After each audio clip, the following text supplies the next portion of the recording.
We are previewing NFL Week 4 here at SBR Forum Videos. I'm Peter Loshak, and we are talking right now with Swingin Johnson, our D-list football handicapping guest here at SBR Forum Videos. Swingin Johnson is the only handicapping guest who is in the D-list. He has his own list all for himself. Swingin, thanks for being here once again. I am unique. You know what? I mean, you can get A-listers anyway because people are just falling all over themselves trying to get on SBR with Peter Loshak. I am a D-lister, and damn it, I'm proud to be here. And because you are the least respected of all the handicappers that we use, the way I do it is I ask all the other handicappers which games they want to preview, and then whatever games don't get taken, that's what we give to you. That's right. I am basically that dog around the table waiting for scraps. Right. But, you know, the stone that the builder refused sometimes winds up as the head cornerstone. Now, I don't believe that will happen with you, but nevertheless, it could. So let's get to our games this week. One of the games that no one took, because there's no line out yet, I guess, is the Vikings and Lions. There's no line out yet because Matt Stafford, the Lions quarterback, of course, is having health issues. It's not clear whether he's going to play or not, although I personally believe that the Lions are as good, if not better, with Shaun Hill. And I actually do have a lean on this game, even though the lines aren't out yet. I think that if the total on this game is anywhere reasonable, let's say under 50, I think the over might be a good bet here because, the Lions have a good offense, and I think Shaun Hill, they score with him anyway. They obviously have great receivers. And the Vikings, Christian Ponder's playing well. Adrian Peterson and Percy Harvin are playing very well now. And they're getting back Jerome Simpson, who's coming back from substance abuse suspension. He was puffing the herb, but now he's back. And even the Lions have Michael Ashore, who also came back from puffing the herb suspension. So I'm thinking that the offenses are going to be productive here. We're going to see an over. What do you think? Well, I like that philosophy because when you have no idea what side to bet on, bet the total. And the over is even better because you can root for scoring. So I'm with you, man. Yeah. I tell you what, regarding the Lions, look, I love the Lions last week against Tennessee. I'm going to admit it. Loshak, as square a play as it was at the time and as bad a play as it turned out, especially against the Titans, who averaged about 12 points a game going into the matchup and suddenly scored 44 freaking points. I mean, are you kidding me? On the other hand, Minnesota beat the Niners 24-13. I mean, if this isn't a prime example of the National Football Lottery, what the hell is Loshak? Does nothing make sense anymore? I mean, seriously, is it crazy?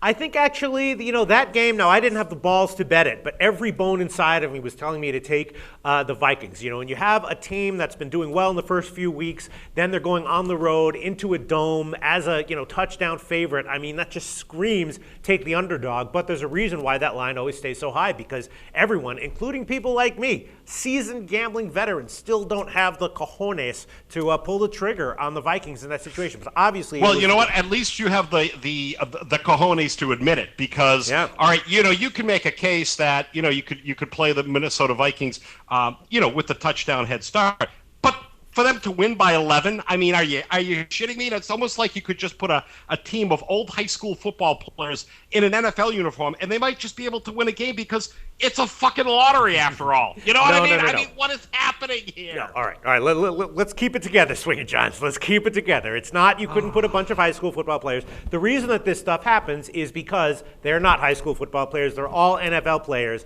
And the answer is that anyone who's in the NFL is obviously an elite player. So the absolute worst team made up of the absolute worst NFL players is still an elite team and made up of top-level players. So that's why that happens all the time. And as far as this game's concerned, that's why I tend to prefer in certain spots to bet totals in the NFL. And here, I'm thinking the over is going to be a good play, even if the side, the Lions could, the Vikings, like I said, there's positive signs on offense for both of these teams, which is why I would shy away from taking a side in this game, because either offense I could see exploding. But I think at least one of them will. I wouldn't be surprised at all if both these teams went well into the 20s.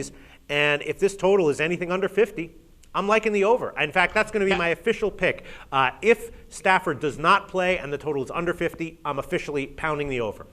Well, you know what? I can't argue with that because, let's face it, when we think of the Lions, we certainly don't think of defense. And you know what? I appreciate you bringing me back to my sensibilities here, but, I think the Vikings are just flat out better than what we thought, and that's due largely in part to Christian Ponder, who's no longer pondering where he's going to throw the ball. He's now in complete control. He is he looked like ice back there. And as for the Lions, Stafford is questionable, as you said, but he's the straw that stirs the drink. You seem to think that Hill might be the better, actually be the better option there. But you know what? Even if he does suit up, I think that the Lions, they may have just taken a step back because we were so used to them progressing after that terrific season last year. And maybe the Vikings are the new Lions, because I think what we do is oftentimes we take a mental snapshot of what these teams were last year, especially in the early going, weeks 1 through 4.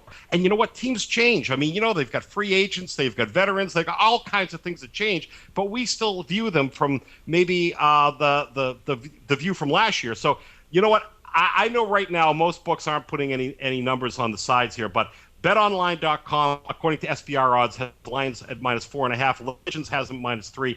I'm going to grab the points here and dare Detroit to prove me that they still resemble the team from last year. Vikings +4.5. That's a play for me.